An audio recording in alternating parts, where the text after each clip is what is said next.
छोटकरीमा आफ्नो भनाइ राख्नुहोस्।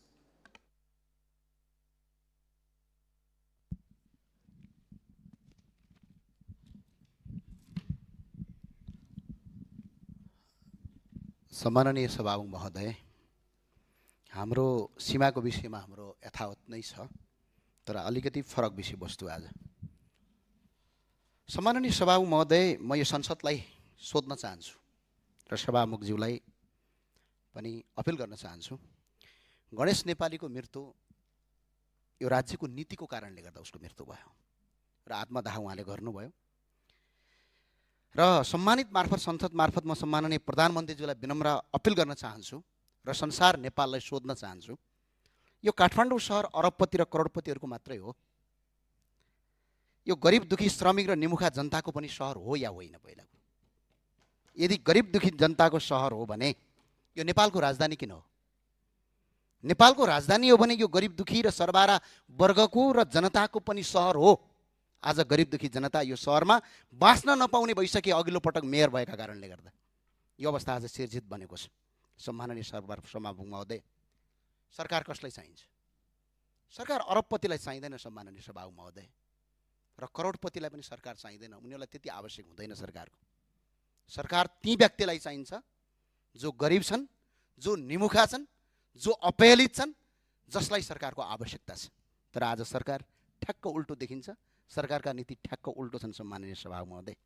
आज सरकारका ऐन नीति नियमहरू हेर्दा सुविधा र व्यवस्था हुने खाने अरबपति र करोडपतिहरूको पक्षमा केन्द्रित देखिन्छन्। म एक एक नियम ऐन मन्त्री परिषदका निर्णय लिएर पढाउन सक्छु सम्माननीय सभामुख महोदय। गरिबका लागि देखिँदैनन्। जसको खल्तीकोमा पैसा छ उसले नेपालमा बाँच्न पाउँछ, तर जसको खल्तीमा पैसा छैन उसको जीवनको कुनै मूल्य छैन भन्ने जस्ता सन्देशहरू सरकारका नीति तथा कार्यक्रमले दिइरहेका छन् सम्माननीय सभामुख महोदय।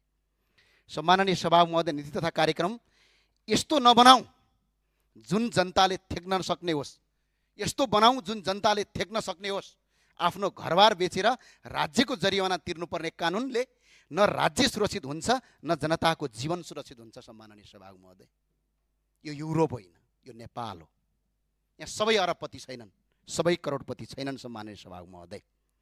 सम्माननीय सभामुख महोदय, हामी युरोपका देशभन्दा बढी कर तिर्छौँ, तर सुविधा भन्ने हामीले कस्तो पाउँछौँ? सोमालियाको भन्दा तल्लो स्तरको सुविधा पाउँछौँ। त्यही भएको हुनाले सम्माननीय सभामुख महोदय, आज नागरिकले औसत 40% भन्दा बढी हिस्सा करमा तिर्छन् अहिले पनि गएर। तर के दियौँ त हामीले? राज्यले के दिन्छ हामीलाई?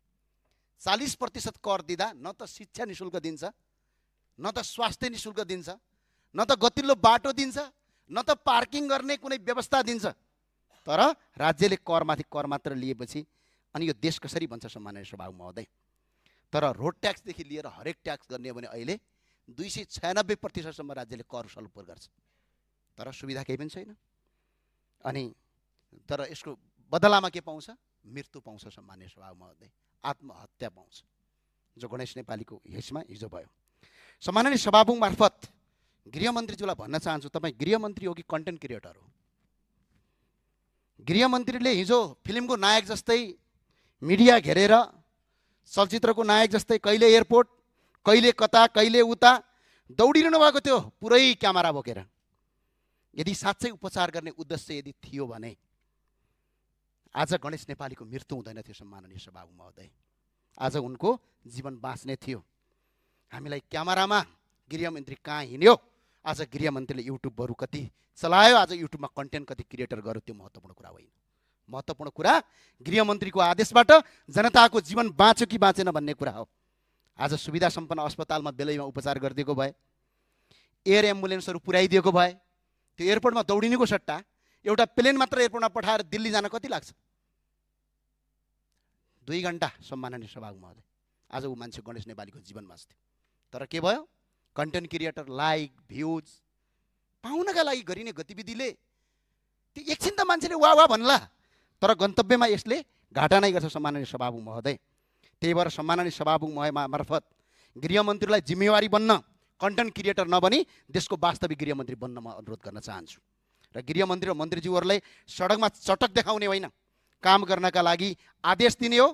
आदेशको पालना भयो कि भनेर त्यसको कार्यान्वयन गर्ने हो।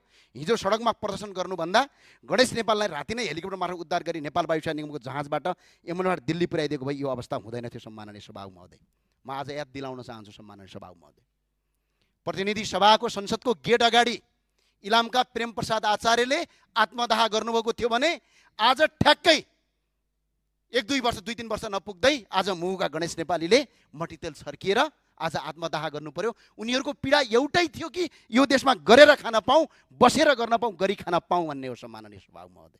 तर सरकार फेरियो, कुर्सी फेरिए, तर जनताको पीडा फेरिएन सम्माननीय सभामुख महोदय। कुर्सी फेरिनु, सरकार फेरिनु महत्त्वपूर्ण कुरा रहेनछ। महत्त्वपूर्ण कुरा जनताको जीवन फेरिनु पर्ने रहेछ। सरकारले पछिल्लो पटक जनताको जीवन सहज बनाउने भने झन् कठिन बनाउने नीति बनायो। सम्माननीय सभामुख महोदय, सरकारको नारा चाहिँ अत्यन्त राम्रो छ, गरिबको चमेली बोल दिने कोही छैन। बोल्न दे सरकार, बोल्न दे सरकार, मनको कुरा खोल्न दे सरकार। तर आज गरिब दुखी जनतालाई सरकारले करमाथि कर थपेर आज बिजोको अवस्था पुर्याएको छ। आफ्नो सम्माननीय सभामुख महोदय, सदस्य भनाइ छोट्यौँ, मैले सकिहालेँ सम्माननीय सभामुख महोदय। सम्माननीय सभामुख महोदय, म आज सरकारलाई सोध्न चाहन्छु, ठेलागाडामा व्यापार गरेर जीविकोपार्जन गर्नेहरूको व्यवस्थापन कहाँ छ? पठाउ र ट्याक्सी जस्ता सेयर राइडिङहरू चलाएर दैनिक जीविकोपार्जन गर्नेहरूको पार्किङ कहाँ छ? सम्माननीय सभामुख महोदय, सडकमा बसेर व्यापार गर्नुपर्छ भन्ने मान्यता छैन, तर ती नागरिकका लागि वैकल्पिक व्यवस्था किन गरिएन? उनीहरूलाई व्यवस्थित स्थान किन उपलब्ध गराइएन? जीविकोपार्जन गर्ने वातावरण किन सिर्जना गरिएन?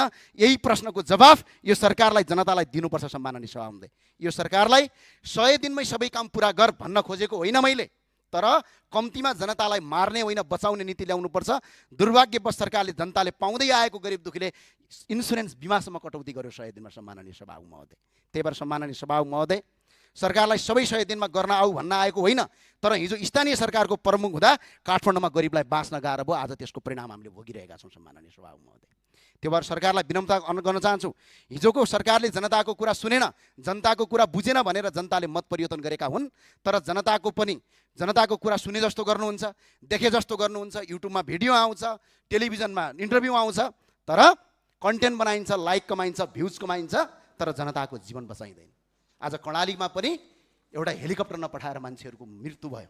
आज पनि एउटा उद्धार नगरेर आज मान्छे, एउटा गणेश नेपालीको आज मृत्यु भएको छ। त्यही भएर सम्माननीय सभामुख महोदय, आज यदि गणेश नेपाली जीवित हुनुहुन्थ्यो, यदि सरकारले बेलामा उद्धार गरेको भए, गरिबको चमेली बोल दिने कोही छैन, मलाई बोल्न दे सरकार, मनको कुरा खोल्न दे सरकार भन्ने सरकारलाई गरिब दुखी जनताको आँसु पुछिदे सरकार भन्छु। धन्यवाद। जय राष्ट्रवाद, जय नेपाल।